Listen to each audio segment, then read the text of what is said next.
اور میں تو یہ عرض کیا کرتا ہوں کہ یہ مسلمانوں کی ان ممالک میں جہاں مسلمان اقلیت میں ہیں وہاں ان کی موت و حیات کا مسئلہ ہے۔ وہ اگر آپس میں اس قسم کے ادارے قائم کر کے اپنے لیے ایک ماحول تیار نہیں کریں گے تو اللہ بچائے آنے والی نسلوں کا انجام بہت خراب نظر آتا ہے۔ تو پہلے میں نے اس وقت کی گفتگو کے لیے 2 قرآن کریم کی آیتیں تلاوت کی ہیں اور ایک نبی کریم سرور عالم صلی اللہ علیہ وسلم کی حدیث پڑھی ہے، انہی کی تھوڑی سی تشریح کرنا چاہتا ہوں۔ پہلی آیت میں اللہ تبارک و تعالی نے فرمایا یا ایھا الذین آمنوا اتقوا اللہ وکونوا مع الصادقین۔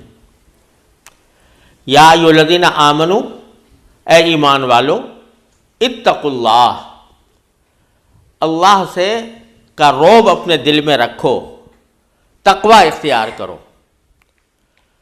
اور قرآن کریم میں جگہ جگہ ہمیں آپ کو تقوی اختیار کرنے کا حکم دیا گیا ہے۔ ایک جگہ یہ فرمایا کہ یا ایھا الذین آمنوا اتقوا اللہ حق تقاتہ ولا تموتن الا وانتم مسلمون۔ اللہ سے ڈرو اور ایسا ڈرو جیسے اس سے ڈرنے کا حق ہے، اور تمہیں موت جب بھی آئے تو اس حالت میں آئے کہ تم اللہ کے فرما بردار ہو۔ جگہ جگہ قرآن کریم میں تقوی کا حکم دیا ہے، لیکن یہ آیت جو میں نے پڑھی ہے، اس آیت میں اللہ تبارک و تعالیٰ نے تقوی اختیار کرنے کا طریقہ بھی بتایا۔ یعنی یہ حکم تو ہے کہ تقوی اختیار کرو۔ تقوی اختیار کرنے کا معنی کیا ہے؟ کہ آدمی کے دل میں اللہ جل جلالہ کے سامنے پیش ہونے کا احساس ہو کہ مجھے اللہ تعالیٰ کے سامنے پیش ہونا ہے، اور اپنے ایک ایک قول و فعل کا جواب دینا ہے۔ یہ خیال، یہ دھیان، یہ دل میں اس کے برقرار رہے، اس کا نام تقوی ہے۔ یعنی یہ کہ جب آدمی کوئی اپنے کسی بڑے کے سامنے جاتا ہے یا کسی ایسی ذات کے سامنے جاتا ہے جس کی اس کے دل میں عظمت ہو اور محبت ہو، تو وہ ذرا محتاط ہو جاتا ہے اور یہ دیکھتا ہے کہ میرے کوئی کام ایسا نہ ہو کہ اس بڑے کی مرضی کے خلاف ہو جائے اور اس کے شان کے خلاف ہو جائے۔ اگر آپ اپنے کسی والد کے سامنے جائیں، استاد کے سامنے جائیں، شیخ کے سامنے جائیں، تو اس وقت کی دل کی کیفیت اس حالت سے مختلف ہوتی ہے جب کہ کوئی بھی سامنے نہ ہو۔ اور اگر فرض کرو کسی شخص کو دعوت دی جاتی ہے کہ کسی ملک کے سربراہ نے اس کو بلایا ہے اور وہ اس کے ایوان میں، اس کے محل میں داخل ہو رہا ہے، تو جب داخل ہوگا تو اس کے دل میں ایک چھٹک ہوگی کہ بھئی میں ایک بڑی جگہ جا رہا ہوں، کہیں ایسا نہ ہو کہ مجھ سے کوئی ایسی بات سرزد ہو جائے کہ جو یہاں کے آداب کے خلاف ہو، اور اس کے نتیجے میں میرا آنا جو ہے وہ بجائے فائدے کے نقصان کا سبب بن جائے۔ یہ ایک دل میں ٹھٹک پیدا ہوگی۔ اور میں مثال دیا کرتا ہوں کہ ایک عرصے دراز پہلے میرا امریکہ جانا ہوا، تو وہاں ٹیکساس میں وہاں وہ جگہ ہے کہ جہاں سے خلائی جہاز اڑائے جاتے ہیں، اسپیس کرافٹس وہاں سے روانہ ہوتے ہیں، ان کو کنٹرول کیا جاتا ہے۔ تو ہمیں دکھانے کے لیے لوگ لے گئے وہاں پر، اور یہ 9/11 سے پہلے کی بات ہے۔ تو جب ہم وہاں پر پہنچے تو دیکھا کہ آدمی بڑے آرام سے آ جا رہے ہیں، کوئی بظاہر سیکورٹی بھی نظر نہیں آ رہی، کوئی پولیس والے بھی نظر نہیں آ رہے، یہاں تک کہ عین کنٹرول روم کے پاس لے جا کر سارا نظارہ کرایا جاتا تھا کہ اندر کیا ہو رہا ہے۔ کوئی پولیس نہیں، کوئی سیکورٹی نہیں، کوئی فوج نہیں جو نگرانی کر رہی ہو، لیکن دروازے پر ایک بورڈ لگا ہوا تھا۔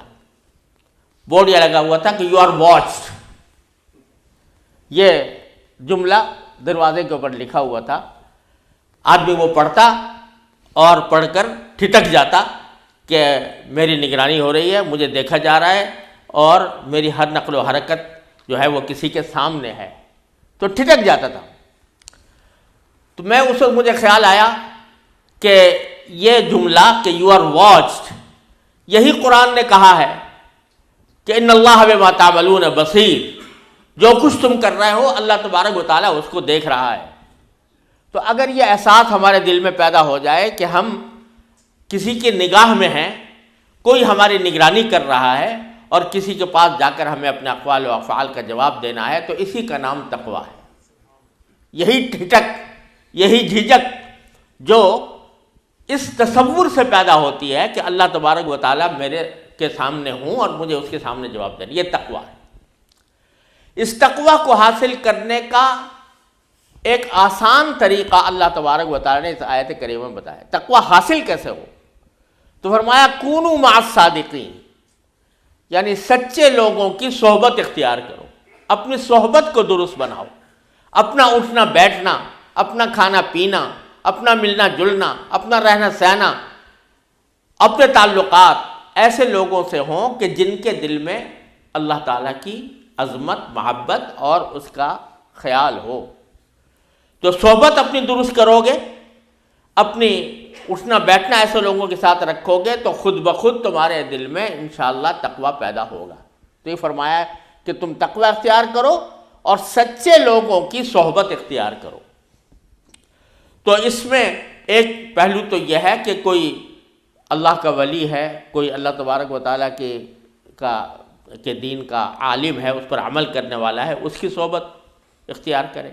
ایک پہلو یہ ہے کہ اپنا ماحول ایسا بناؤ، اپنے دوست احباب ایسے پیدا کرو، اپنے اندر خود ایسا ماحول تیار کرو کہ وہ ماحول خود تمہیں تقویٰ کی طرف لے جائے۔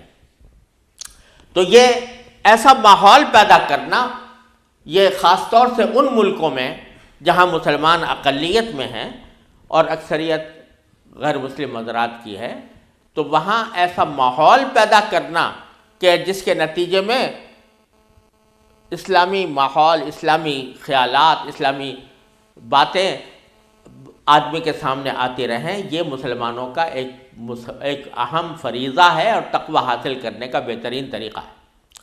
تو یہ جو سینٹر قائم ہوتے ہیں، ان کا مقصد یہی ہوتا ہے کہ مسلمان آپس میں ملے جلے رہیں، گھلے ملے، ایک دوسرے کے دکھ درد کو بھی پہچانیں، ایک دوسرے کے ساتھ اٹھنے بیٹھیں اور اس کے نتیجے میں اسلامی اخلاق، اسلامی آداب، اسلامی تعلیمات وہ خود بھی حاصل کریں، سیکھیں بھی اور اپنی اولاد کو بھی کی طرف بھی منتقل کریں۔ یہ تو پہلی آیت کا مفہوم تھا۔